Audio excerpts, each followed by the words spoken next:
Hey y'all, if you're interested in what I do, hit that subscribe button. It'll let you know next time I post a video, and then you can see when it comes out, and you'll be the first people to get to watch it, and it'll all be good.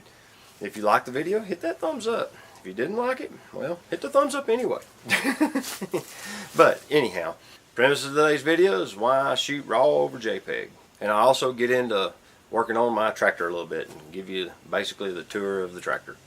So with all that said, let's roll the intro.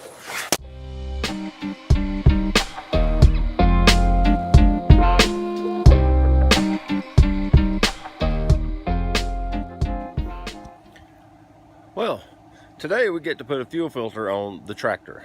I'll let you see what kind of tractor I have. Let's do this.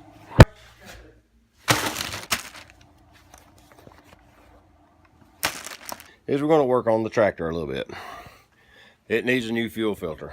This one has a crack right here in this little glass housing. Here, my fingernail catching it, and that's causing it to suck air into the carburetor. Well, this is a actual replacement carburetor.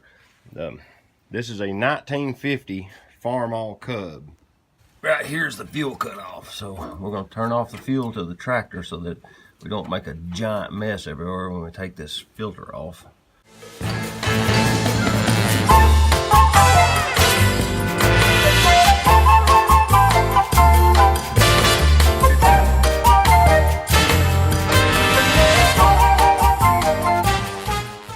Now we need to drain the float bowl to get fuel flowing down through the system. So now I need something to do that with. What am I going to do that with? Let's see, how about,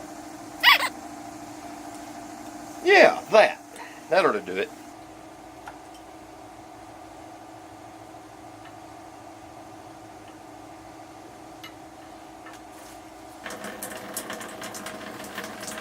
Yeah, and you can see the new gasoline flowing through the filter already.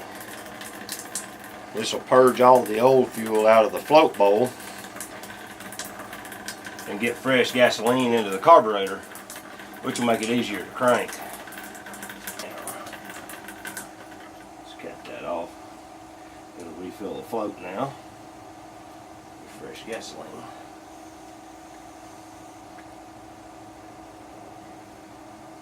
You have to be very careful tightening any sort of fastener on a carburetor, because carburetors are made of zinc, and zinc is very soft, so you could easily destroy your carburetor if you aren't very careful. Let's crank the monster up and see what it does. Alright, to crank the Farmall Cub tractor, it's pretty simple. There's no key. This tractor is very basic. You want it in neutral. You would normally sit on it, but I normally crank it from the side because my choke lever doesn't work as good as it should. You want a good connection because you only have a 6-volt battery. Alright. This is the kill switch. You pull it out for it to run. This is the choke lever. I'm gonna fully choke it by manually holding the choke lever all the way closed because it's cold and it hasn't been started in a while. I'm gonna run the throttle up about 1/3 of the way, and this lever pulls the starter. It manually engages the starter.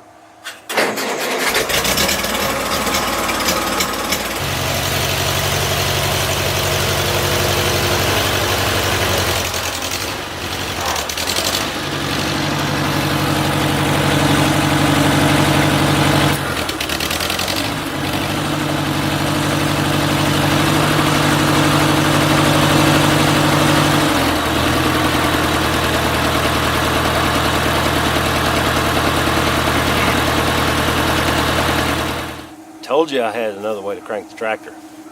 This is 1950s Farmall Cub cranking tech. If your battery was dead and you kept your tractor in reasonably good operating condition, this will crank it. And this is how it works. There's an opening in the front of the tractor that this fits through and goes into the crankshaft on the tractor itself. Alright, now we ease it around. Alright, you hear the magneto fire? Alright, we'll bring it up the top. I have to make sure the kill switch is in the on position, or I'm just turning it to the front of it. There we go. Now it should crank.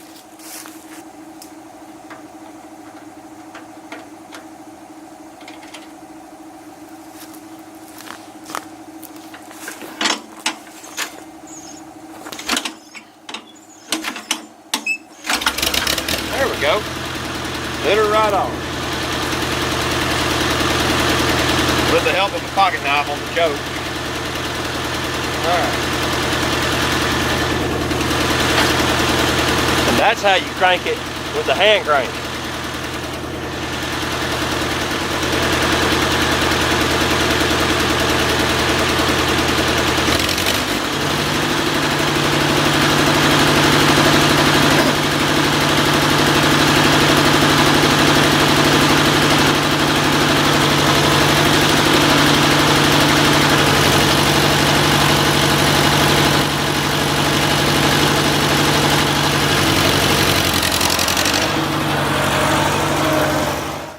Alright, the main reason I shoot RAW over JPEG is salvageability of photos. A lot of times I'm shooting in less than ideal conditions, or I'm shooting in areas where I can't use a flash module on my camera to add light to the scene, or I can't set up external lights, things like that.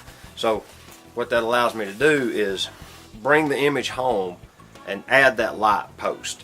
Also, it allows me to control how much of the highlights are blown out or how much of the shadows are too dark, because with a JPEG you have a finite range of information, and with a RAW file you also have a finite range of information, but it's way broader than the JPEG, so it gives you more flexibility. Say your image data is this wide and you have a JPEG this big, but if you have a RAW file, it can be down here, it can be up here, and you can move that back and forth and actually recover a lot of that photo. If you're taking them right out of camera and putting them straight into whatever medium you're using to view your images, then most likely you're not going to really see a benefit from switching from RAW to JPEG, because you will have to post-process your photos if you shoot RAW files. You can't upload them just straight to the internet or whatever as a RAW file. People just can't see them. So with that being known, if you're going to shoot a file that you're going to edit anyway, it may as well be the RAW file. It just gives you more flexibility, a lot more information saved in the file. So if you enjoyed the video, please consider subscribing and hitting that like button if you enjoyed it. Even leave me a comment. I'd be interested to hear your thoughts. So with all that, I appreciate y'all's time, and we'll see y'all soon.